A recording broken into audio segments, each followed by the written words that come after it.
John 18:18.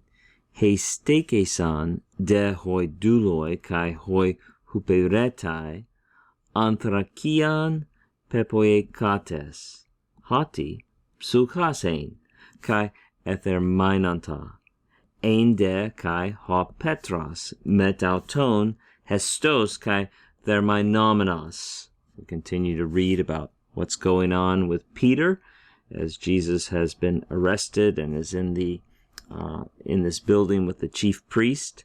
And we read, now the servants and the officers, or perhaps the temple police, were standing there. This is in the courtyard there where Peter is and the other disciple. They were these people, the servants and the officers, were standing there.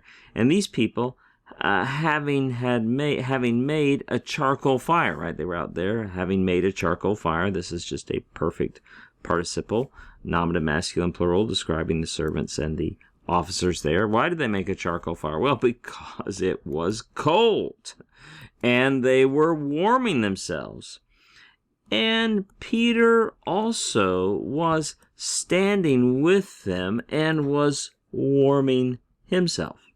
Right, let's look at this word etherminanta, and we have another form of the verb right down there below. But this initial form here, maybe you recognize that as coming from thermino, if you look it up in a lexicon, to warm. And it's a verb that occurs really essentially in the Koine period in the middle voice almost exclusively, and with a direct middle sense of almost a reflexive, to warm oneself, to keep oneself warm. It's actually not that common for the middle voice in Greek to be reflexive, as this is. It's a rare use of the middle voice to be reflexive. Usually the middle is to do something in one's own interest or perhaps a particular activity that's marked for subject effectiveness. But let's look again at this form right here, etherminanta. The lexical form, if you look it up in a lexicon, is thermino, as we noted. You can see that it has an augment on there, and then you can see there's no sigma or theta or anything. So this is just an imperfect middle indicative. And it's a third person plural because it's referring to the servants and the officers. They were warming themselves.